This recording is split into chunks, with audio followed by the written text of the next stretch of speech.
अखेर आढळराव पाटील यांचा राष्ट्रवादी काँग्रेसमध्ये प्रवेश झाला। शिरूर लोकसभा मतदारसंघातून शिवाजीराव आढळराव पाटील यांची महायुतीचा उमेदवार म्हणून घोषणा अजित पवार यांनी केली। शिरूर लोकसभा मतदारसंघातून महायुतीचा उमेदवार कोण असेल, अखेर या प्रश्नाला आज मंचर येथील सभेत पूर्णविराम मिळाला असून राष्ट्रवादी काँग्रेसचे राष्ट्रीय अध्यक्ष अजितदादा पवार, प्रदेशाध्यक्ष सुनील तटकरे, सहकार मंत्री दिलीपराव वळसे पाटील, महिला प्रदेशाध्यक्ष रुपाली चाकणकर यांच्या प्रमुख उपस्थितीत माजी खासदार शिवाजीराव आढळराव पाटील यांचा राष्ट्रवादी काँग्रेसमध्ये हजारो कार्यकर्त्यांसह प्रवेश झाला आणि अजित पवार यांनी थेट आढळराव पाटील यांच्या उमेदवारीची घोषणा केली। यावेळी अजित पवार यांनी खासदार डॉक्टर अमोल कोल्हे यांच्यावर सडकून टीका केली। पाहुयात। बापाची माया कायदा जाणून न्यायानं या जाहीर सभेच्या निमित्तानं दुपारी मी सुनील तटकरे यांची रायगडमधली उमेदवारी महायुतीचे उमेदवार म्हणून जाहीर केली।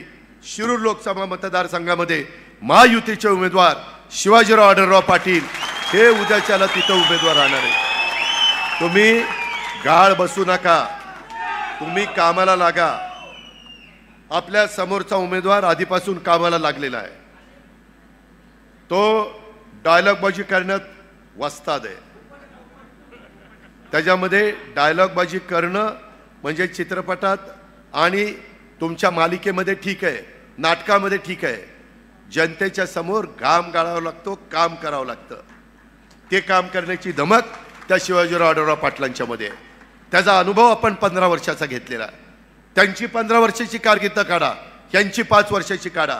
जरी आम्ही त्यांना निवडून आणण्याच्या करता जीवाचं रान केलं, आम्ही काही मनकावडे नाही।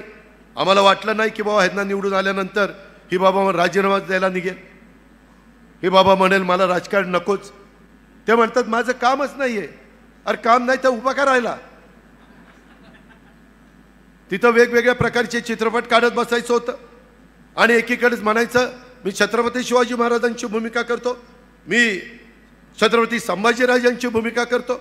अहो 2022ला why I killed Mahatma Gandhi, तुम्ही नथुराम गोडसेची भूमिका केली ना। हे कसं काय केलं?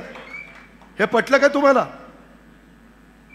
तुम्ही ती भूमिका केलेली सांगता, ही भूमिका केलेली सांगा, बघू काँग्रेसवाले तुमचा प्रचार करतायत का? आणि जर तुम्हाला वेगवेगळ्या भूमिकाच करायच्या आणि जनतेचे प्रश्न सोडवायचे नाही, जनतेच्या करता उपलब्धच राहायचं नाही, सकाळ दुपार संध्याकाळ। पूर्वी आम्ही 91ला आमदार झालो, खासदार झालो, त्यावेळेस किती खासदारकीचे 7.5 लाख 8 लाखाचा मतदारसंघ असायचा।